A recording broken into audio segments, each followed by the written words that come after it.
Day 5 was the longest day to date, 140 kilometers to the tip of Borneo and back to the town of Kota Meradu.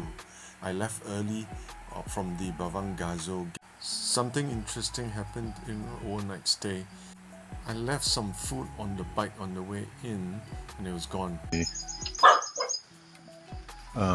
Kaya puff and the dough that they gave me yesterday out here. Forgot to take it in. This morning it's gone. I believe some monkeys may have helped themselves to it last night. Anyone looking to stay at this longhouse, Bavangasso, that's how you spell it. That's where you were. That's the hut where we had drinks last night.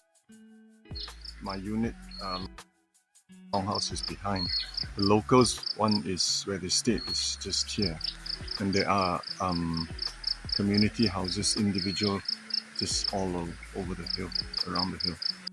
So you can visit this place just to take a look. There's a small entrance fee. Supports the local community, goes back to the locals. Climbing out of Bavangasso, 3 big hills there. 22 kilometers out from the tip of Borneo. Some nice paddy fields. That's how it looks like. Took a wrong turn. Yeah, get a U-turn back. For those riding to the tip of Borneo, make sure you don't miss that sign, which I did. Did an extra 13k. Silly. Advice to those cycling in. First 5 of the 17 is steep. 9:45. This road to the tip of Borneo seems to have shut. Don't know if it's because of the flood, landslide or something. Maybe I'll just give it a try. Nobody else to ask here. So that's the way to tip Borneo. Looks like the road gave way here. Must have been a landslide. Yeah.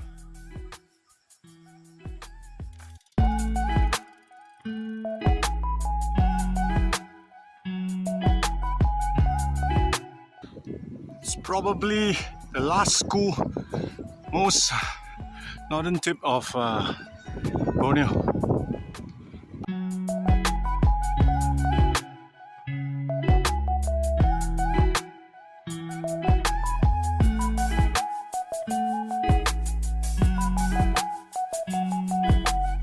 There's some works going on. I don't think we can get in. Temporarily closed for facelift for improvement.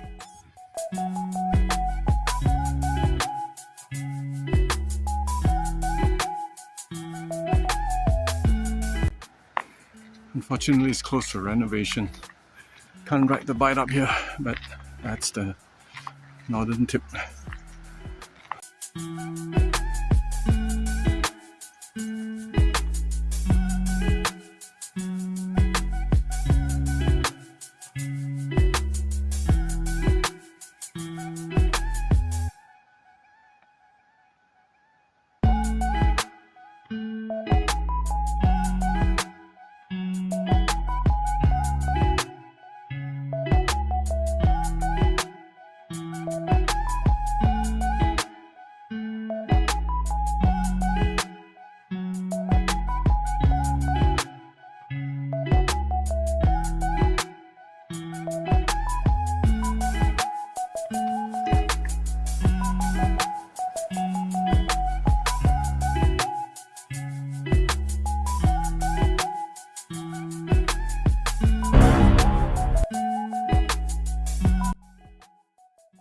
Almost crashed the drone.